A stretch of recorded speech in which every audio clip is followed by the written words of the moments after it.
You know who I'm talking about, right? The silent observers? They're the people in the room who seem to be soaking everything in without saying a word. But what is really going on behind that quiet exterior? Well, in this explainer, we're going to unpack the fascinating psychology they're actually using to their advantage. Have you ever been there? You're in a meeting, maybe at a party, and you just find yourself watching. You're not checked out, not at all.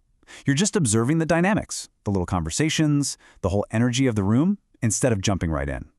If that sounds like you, then you're in the right place. You know, the immediate assumption people make is that silence means you're shy or maybe even bored. It's a super common stereotype, right? The quiet person in the corner must just be an introvert who doesn't have anything to add to the conversation. But that's where the story gets so much more interesting, because while everyone else is busy talking, psychology tells us that these quiet individuals are often running a deep internal analysis of everything happening around them. What looks like just sitting there is actually a very, very active state of mind. So that brings us to the first of 5 pretty rare traits that silent observers often share. And it all kicks off right here, with a highly developed sense of independent thinking. They don't follow the conversational herd. And this quote really frames their silence perfectly. It's not passive, it's a strategy. Instead of just reacting on impulse, they're actively collecting data. They're watching, they're listening, and they're forming their own perspective. They choose to speak only when they feel they have something genuinely meaningful to add. This really shows you what's going on inside their head. This isn't about being difficult or standoffish, it's the sign of a self-directed mind. They put a huge premium on understanding a situation for themselves instead of just going along with whatever the group thinks. It's a deep-seated preference for autonomy. And this actually leads to a fascinating psychological concept called reactance. Basically, when you try to force an opinion on an observer, you trigger this natural instinct to push back. It's their mind defending its freedom of choice. It's a core part of their independent mindset. So this independent thinking directly builds into our next couple of traits, which are all about power.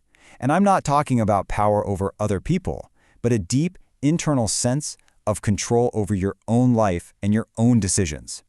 In psychology, this is called having an internal locus of control. Silent observers often feel like they're the pilots of their own lives.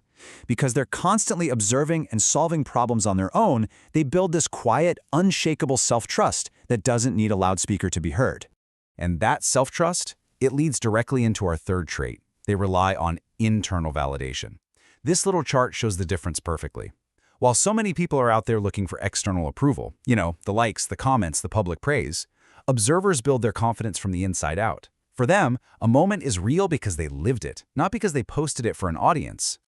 Okay, so when you can think for yourself and you trust your own judgment, you're suddenly free to really see what's happening around you. And this brings us to trait 4, where the observer's skills start to feel almost like a superpower, a deep, nuanced understanding of human behavior. I mean, think about it. Because they spend so much more time watching instead of talking, they pick up on all the subtle stuff. They see the patterns and how people act, the little habits, the emotional triggers that just fly over most people's heads. They're basically collecting psychological data all the time.